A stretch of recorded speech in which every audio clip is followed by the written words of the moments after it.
Good morning students. अब equilibrium के last lecture में हमने क्वेश्चन नंबर 20 तक हमारा एक्सरसाइज कंप्लीट किया था।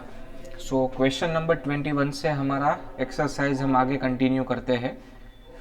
सबसे पहले देखो, इक्विलिब्रियम कांस्टेंट कैसे दिया है हमें हेबर प्रोसेस के लिए, जिसका वैल्यू है 0.061 एट अ पर्टिकुलर टाइम। ठीक है, और उन्होंने ये कहा है कि आपके पास N2 का कॉन्सेंट्रेशन है, H2 का कॉन्सेंट्रेशन है एंड NH3 का कॉन्सेंट्रेशन है, यानी कि QC फाइंड करना है और KC से कंपेयर करना है। तो 0.5 into 0.5 divided by 3 into 2 into 2 into 2, तो वो आपका आंसर हो जाएगा QC का। और अगर वो KC से ज्यादा है तो बैकवर्ड रिएक्शन होगा, कम है तो फॉरवर्ड होगा, इक्वल है तो इक्विलिब्रियम पे होगा। तो 21 आपके होमवर्क में करना है आपको। उसके बाद 22 ब्रोमीन मोनोक्लोराइड यानी कि BrCl डिकम्पोज करके हमें क्लोरीन और ब्रोमीन देता है। अब KC दे दिया है देखो आपको, और BrCl का इनिशियल कॉन्सेंट्रेशन दिया है, तो इसके ऊपर से आपको x फाइंड करना है स्क्वायर रूट निकाल के। ठीक है, 0.0033 आपका BrCl का कॉन्सेंट्रेशन है इनिशियल, पावर को अंदर देना पड़ेगा पहले। स्क्वायर रूट निकालो, x फाइंड करो, x के वैल्यू लगा दो, सबका मिक्सचर मिल जाएगा। तो ये सम भी 22 हमने किया है, 22 भी होमवर्क में। ठीक है, सो उसके बाद हमारा नेक्स्ट जो सम है, सम नंबर 23, उसके बारे में बात करते हैं। First of all, sum number 23 is most important sum from the exercise. Last lecture में हमने एक सम किया था, सम नंबर 20, वो भी मोस्ट इम्पोर्टेंट था। उसके बाद वापस से सम नंबर 23 मोस्ट इम्पोर्टेंट सम है, तो अच्छे से ध्यान से देखना ये पूरा सम, ताकि आपको समझ में आ जाए। ठीक है, अब देखो, यहाँ पे आपको एक टेम्परेचर दिया है, प्रेशर दिया है, और आपको एक रिएक्शन दिया है ये वाला। ठीक है, देखो, अब आपको KC फाइंड करने को बोला है, इनिशियल कॉन्सेंट्रेशन नहीं दिया है, आपको सिर्फ इतना बताया गया है कि आपके रिएक्शन में solid carbon has 90.55% carbon monoxide by mass.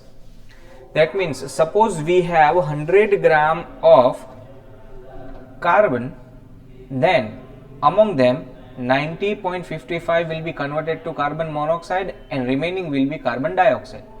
We will calculate the mole from that, and after that we will calculate the partial pressure. Okay, let's continue this. So sum number 23. Okay, suppose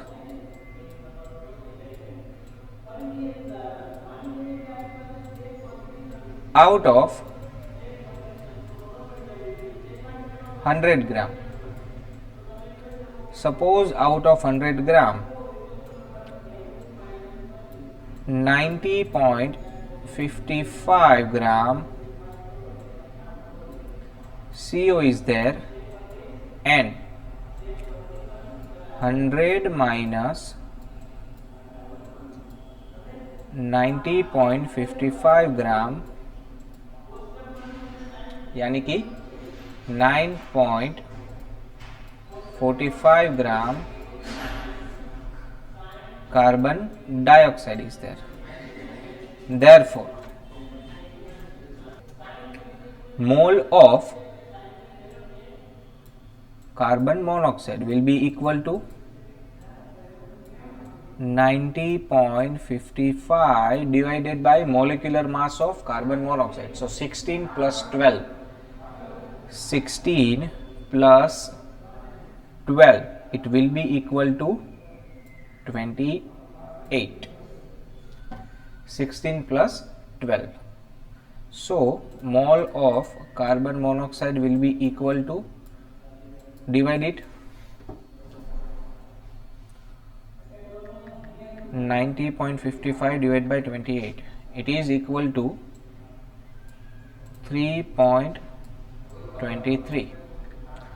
Likewise, mole of carbon dioxide will be equal to 9.45 given weight divided by molecular weight of carbon dioxide. So 32 of oxygen and 12 of carbon dioxide, so 44. So 9.45 divided by 44 will be equal to NCO2, यानी कि mole of CO2 will be equal to 0.2147. Okay, now N total, number of total moles, N total will be equal to number of moles of CO plus number of moles of CO2. So it will be equal to 3.23 plus 0.2147. Okay, so add it, 3.23 plus 0.2147, it will be equal to 3.444. Okay, this is N total. Now mole fraction of CO will be equal to mole of CO divided by total mole. So it will be equal to 3.23 divided by 3.444. Likewise, mole fraction of carbon dioxide will be equal to mole of carbon dioxide divided by total mole. So it will be equal to 0.2147 divided by 3.444. Okay, now total pressure is given at equilibrium, 1 atm. Okay, therefore partial pressure of CO will be equal to mole fraction of CO into P total. Therefore 3.23 divided by 3.444 into 1. Likewise, PCO2 will be equal to mole fraction of CO2 into total pressure. Formula of the partial pressure, you know that, right? So it will be equal to 0.2147 divided by 3.444 into 1. तो अब दोनों का partial pressure है हमारे पास, तो इसके regarding हम Kp find out करेंगे. So Kp will be equal to, okay, आपका इक्वेशन क्या था देखो, प्रोडक्ट में CO है, यानी कि partial pressure of CO square divided by partial pressure of CO2. ये आपका फॉर्मूला बनेगा. कार्बन तो सॉलिड है, चलो पार्शियल प्रेशर की वैल्यू लगा दो. So Kp will be equal to 3.23 into 3.23. अब इंटू 1 तो नहीं लिखने का, क्यों? क्योंकि एक ही वैल्यू होगी, दैट्स वाई. और ये स्क्वायर मैंने लिख दिया PCO का 3.444 टू टाइम्स, स्क्वायर है ना इसलिए. और मेन डिनोमिनेटर में आएगा PCO2. So it will be equal to 0.2147 divided by 3.444. चलो एक बार 0.344 कैंसिल हुआ, ठीक है। तो अब ऊपर का 3.444 डिनोमिनेटर में आएगा। So 3.23 into 3.23 divided by 3.444 again divided by 0.2147। So आपका केपी का आंसर रहेगा, KP will be equal to 14.11। Okay, ये हमें केपी मिला और हमें अब केसी चाहिए। सो आपके पास रिलेशन है KP equal to KC into R T raise to delta N. Delta N कितना आएगा, चलो इक्वेशन में देखो। डेल्टा एन प्रोडक्ट के मोल माइनस रिएजेंट के मोल। सो प्रोडक्ट के 2, रिएजेंट का 1, क्योंकि ये तो सॉलिड है, तो डेल्टा एन होगा 1। Therefore KC equal to 14.11 divided by R का वैल्यू एटीएम में, देखो प्रेशर एटीएम में है ना, देयरफॉर 0.082 इनटू टेम्परेचर भी दिया है, देखो 1127। चलो it will be divided by 0.082 and again divided by 1127। सो आपका केसी रहेगा 0.1526। तो यहाँ पे आपका सम नंबर 23 कंप्लीट होता है। क्या किया हमने, तो पहले तो हमने गेस किया कि टोटल 100 ग्राम कंपाउंड है, उसमें से 90.55 ग्राम कार्बन मोनोऑक्साइड है और 9.45 ग्राम कार्बन डाइऑक्साइड है। क्योंकि ये तो सॉलिड है, इसको इग्नोर करना पड़ेगा। इसके मोल फाइंड करोगे तो डिवाइड बाय 28 और कार्बन डाइऑक्साइड के मोल फाइंड करोगे तो 9.45 डिवाइडेड बाय 44 मोलिकुलर वेट। दोनों के मोल मिले, फिर मोल से हमने मोल फ्रैक्शन कैलकुलेट किया, मोल फ्रैक्शन से पार्शियल प्रेशर से केपी और केपी से केसी। ओके, चलो उसके बाद सम नंबर 24। तो ऐसे सम हमने 6th चैप्टर में किए हैं, तो ये आपको होमवर्क में करना होगा। चलो क्या करना है देखो, तो कैलकुलेट डेल्टा जी। आपको डेल्टा जी कैलकुलेट करना है पहले तो हमारा फॉर्मूला था enthalpy of the product minus enthalpy of the reagent. Product की एंथैल्पी NO2 52 माइनस 87 और O2 का तो 0 है, तो 52 माइनस 87 आपको माइनस में डेल्टा जी नॉट मिलेगा और डेल्टा जी नॉट से आपको K minus RT ln K से आपको K फाइंड आउट करना है। तो एंटी लॉग निकाल के आप K फाइंड कर सकते हो, जैसे हमने 6th चैप्टर में किया था, राइट। अभी क्या करना है डेल्टा जी के लिए, 52 माइनस 87, क्योंकि प्रोडक्ट माइनस रिएजेंट करते हैं, दैट्स व्हाई। सो 24 भी आपके होमवर्क में रहेगा। After that sum number 25। चलो, does the number of moles of reaction product increase. हमने प्रोडक्ट इंक्रीज किया है, प्रोडक्ट डिक्रीज किया है, कब, ये कब होगा, यानी कि प्रोडक्ट इंक्रीज होगा, डिक्रीज होगा या फिर सेम रहेगा, अगर हमने प्रेशर इंक्रीज, वॉल्यूम इंक्रीज करके प्रेशर डिक्रीज किया है। चलो ला शटेलियर रूल यूज करना है। प्रेशर डिक्रीज होता है तो कम मोल से ज्यादा मोल की ओर रिएक्शन जाएगा। यहां पे देखो, रिएजेंट 1 मोल है और प्रोडक्ट 2 मोल है, तो कम मोल से ज्यादा मोल की ओर रिएक्शन जाएगा। Reaction will be forward and product will be more. दूसरा देखो, ये सॉलिड है, इसको इग्नोर करो, ये भी सॉलिड है, इसको इग्नोर करो, तो कम मोल से ज्यादा मोल की ओर रिएक्शन जाएगा, यानी कि रिएक्शन जो है वो रिवर्स होगा, प्रोडक्ट के मोल डिक्रीज होंगे। यहाँ पे ये सॉलिड है, ये भी सॉलिड है, अब बाकी का देखो दोनों इक्वल हुए, तो यहाँ पे number of moles of product remains same, क्योंकि दोनों तरफ इक्वल अमाउंट में मोल है, तो प्रेशर चेंज होने का कोई इफेक्ट इसमें नहीं होगा।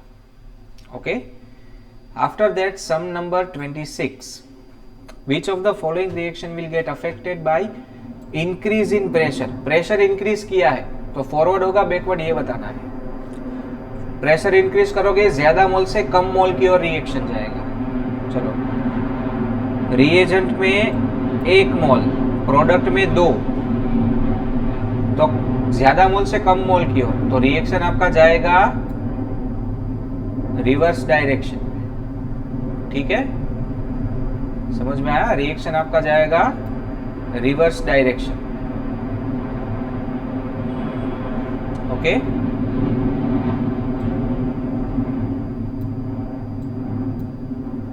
दूसरा देखो, यहां पे 3 मोल रिएजेंट है गैस और यहां पे 3 मोल रिएजेंट है गैस में, तीनों के 3-3 है, तो यहां पे रिएक्शन जो है वो इक्विलिब्रियम पे ही रहेगा क्योंकि प्रोडक्ट और रिएजेंट के इक्वल नंबर ऑफ गैसियस मोल है, तो प्रेशर चेंज करने का कोई इफेक्ट नहीं होगा, इक्विलिब्रियम ही रहेगा। चलो ये सॉलिड है, इग्नोर करो। 2 मोल प्रोडक्ट और 1 मोल रिएजेंट, तो आपका रिएक्शन जो है वो रिवर्स डायरेक्शन में आएगा। ठीक है, फिर यहां पे 3 मोल रिएजेंट 1 मोल प्रोडक्ट, तो यहां पे रिएक्शन जो है वो फॉरवर्ड होगा। ओके, फिर ये वाला 0 मोल रिएजेंट क्योंकि सॉलिड है और 1 मोल प्रोडक्ट, तो यहां पे रिएक्शन जो है वो रिवर्स डायरेक्शन में, ज्यादा से कम मोल की ओर। यहां पे देखो 4 + 5 9 mole of reagent and 10 mole of product, तो रिएक्शन जो है वो कम से ज्यादा से कम की ओर यानी कि रिवर्स होगा। यानी कि एक रिएक्शन फॉरवर्ड है, चौथी रिएक्शन, बाकी की 4 रिएक्शन, पहली, तीसरी, 5वीं और 6ठी रिएक्शन जो है रिवर्स होगी और दूसरी रिएक्शन इक्विलिब्रियम पे बनी रहेगी। After that sum number 27, equilibrium constant for the following reaction. KC दिया है आपको और आपको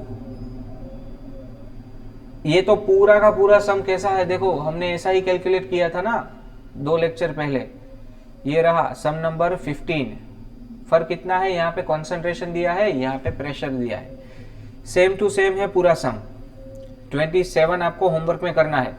पहले आपका केपी को आपको सबसे पहले तो इनवर्स करना होगा क्योंकि आपको HBr दिया है इनिशियली 10 बार प्रेशर के साथ।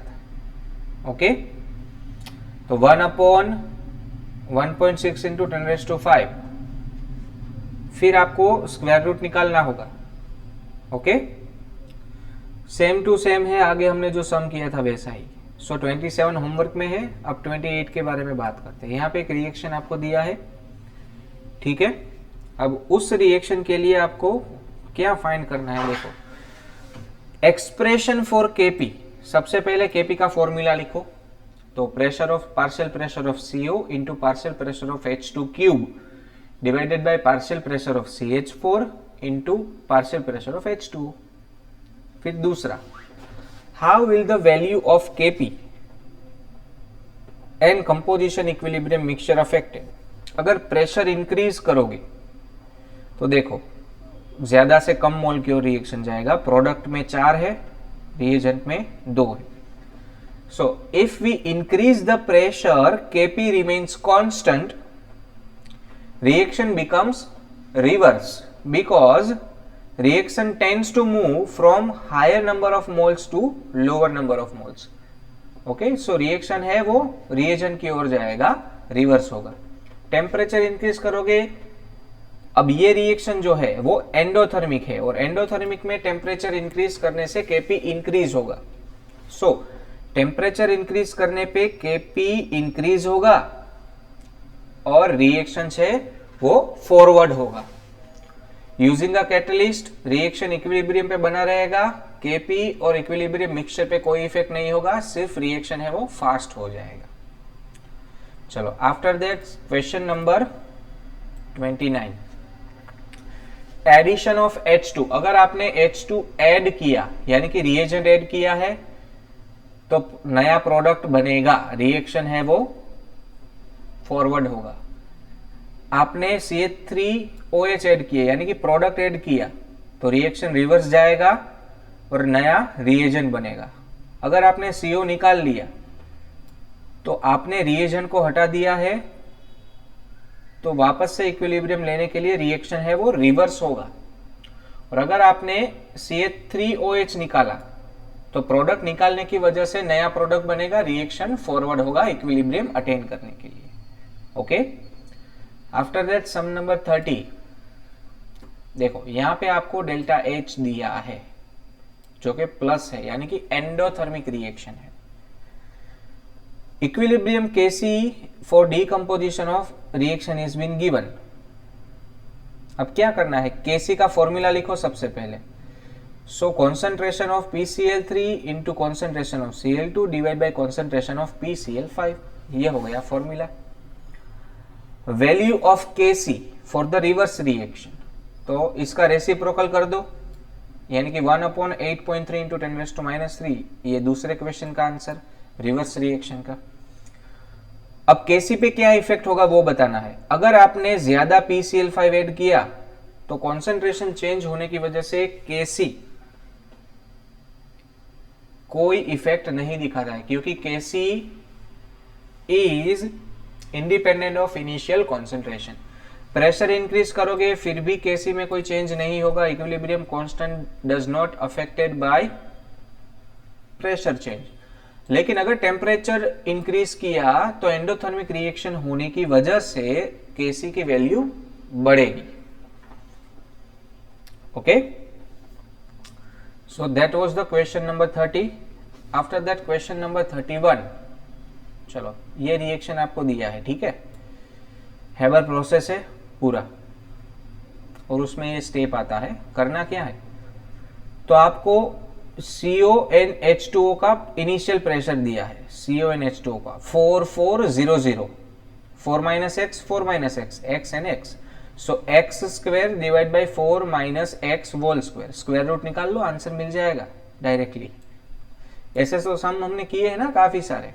सो 31 भी आपके होमवर्क में रहेगा। आफ्टर दैट सम नंबर 32, ये KP-Kc रिलेशन वाला है। देखो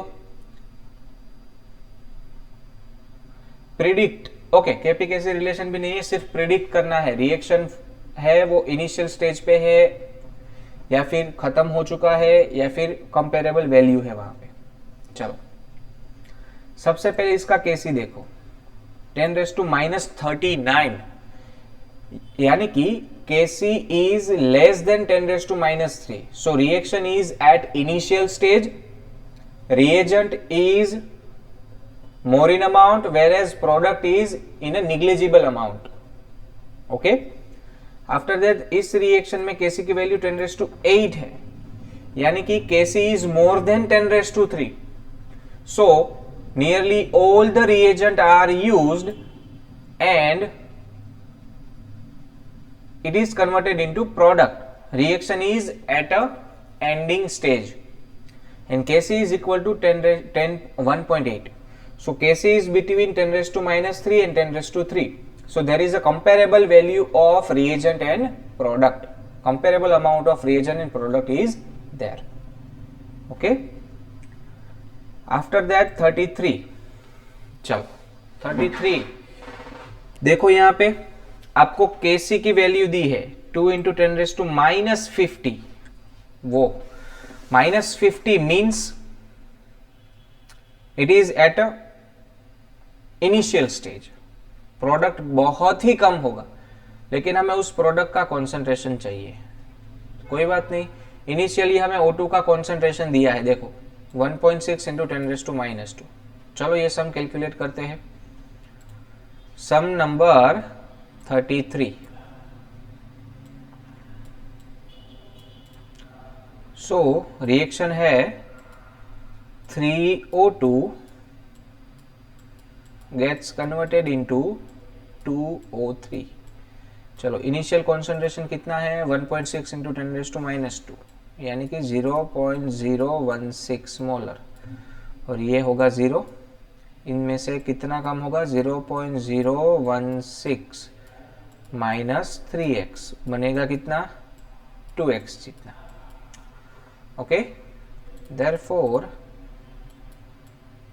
Kc will be equal to, Kc है ना या Kp है, Kc है, चलो, O3 square divided bye O2 cube. चलो Kc का वैल्यू है 2 into 10⁻⁻50। Okay,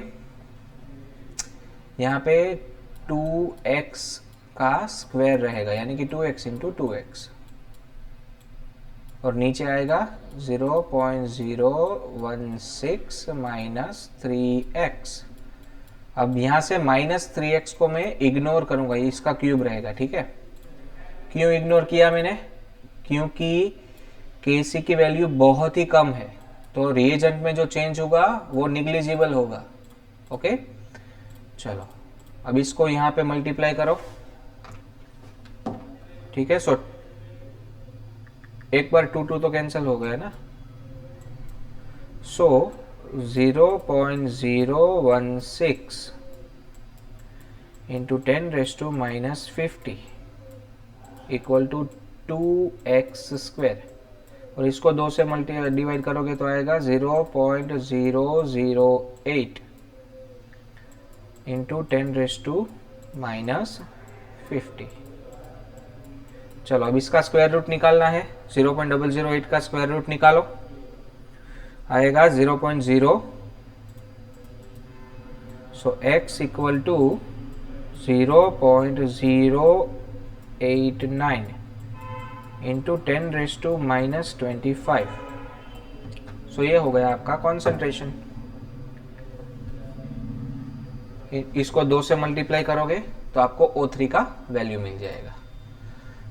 after that sum number 34 देखो, चलो इक्विलिब्रियम पे है, देखो एट इक्विलिब्रियम लिखा है, तो वैल्यू जो दी है वो इक्विलिब्रियम की ही है। CO का वैल्यू दिया है, फिर H2 का वैल्यू दिया है, फिर H2O का वैल्यू दिया है, सिर्फ CH4 का ही नहीं दिया है, तो CH4 इक्वल टू x ले लो, बाकी तीनों तो है आपके पास, डायरेक्टली Kc के वैल्यू में डाल दो, आंसर मिल जाएगा। क्या फॉर्मूला बनेगा? x into 0.02 divided by 0.3 into 0.1 cube equal to 3.9। वहां से x फाइंड आउट कर लो, हो गया, बहुत ही इजी है ये तो। आफ्टर दैट 35, चलो, what is meant by conjugated acid base pair? When acid releases proton, it gives me conjugated base, and when base gets the proton, it gives me conjugated acid. That is called conjugated acid base pair. Acid जब H plus release करता है मुझे conjugated base मिलता है, और base जब proton यानी कि H प्लस एक्सेप्ट करता है मुझे कॉन्जुगेटेड एसिड मिलेगा। चलो अब हमें find a conjugated acid base for the following species. चलो HNO2 का ये एसिड है तो इसका कॉन्जुगेटेड बेस फाइंड आउट करना है, H प्लस निकाल दो, सो NO2 minus is conjugated base over here, यहाँ पे H प्लस ऐड कर दो तो HCN will be conjugated acid for this one, यहां से H प्लस निकाल लो तो ClO4 minus will be conjugated base, यहां पे H प्लस ऐड कर दो तो HF will be conjugated acid, H2O will be conjugated acid, HCO3 minus will be conjugated acid and HS minus will be conjugated acid.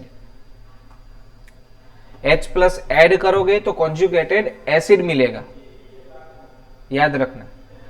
H plus निकाल लोगे तो conjugated base मिलेगा। After that 36 Lewis acid बताने हैं कौन से है।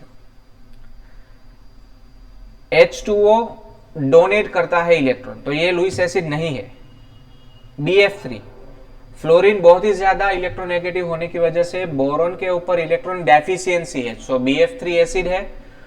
H plus acid है क्योंकि पॉजिटिव चार्ज है, electron deficient. NH4 plus positive charge है, इलेक्ट्रॉन डेफिशिएंट। ये तीनों लुईस एसिड है।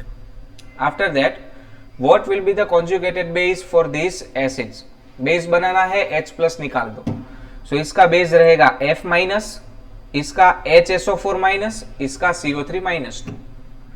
अगर एसिड बनाना है तो H प्लस ऐड करो, NH3 इसका एसिड, इसका NH4 प्लस एसिड और इसका HCOOH एसिड रहेगा, H प्लस ऐड कर दो। आफ्टर दैट 39, आपको यहां पे 4 स्पीसीज दी है जो दोनों तरीके से काम करते हैं, एसिड एंड बेस बोथ, आपको दोनों लिखने हैं। चलो सबसे पहले चारों के चारों एसिड लिखते हैं, चारों के H प्लस ऐड करो, एसिड मिलेगा, H3O प्लस इसका एसिड, H2CO3 इसका एसिड, H2SO4 इसका एसिड और NH4 प्लस इसका एसिड। अब इसके बेस के बारे में बात करते हैं। H प्लस निकाल लो तो बेस बनेगा, OH माइनस इसका बेस, इसका CO3 माइनस 2 बेस, इसका SSO4 माइनस 2 बेस और इसका होगा NH2 माइनस बेस। ओके, चलो after that sum number 40, classify the following species into Lewis acid and Lewis base. चलो OH minus electron rich compound is there, that's why it is Lewis base, electron rich Lewis base, electron deficient Lewis acid, electron deficient Lewis acid, पहले दो base बाकी के दो acid. So that was all for this lecture. In the next lecture हम सम number 41 से start करेंगे। Okay, चलो thank you so much.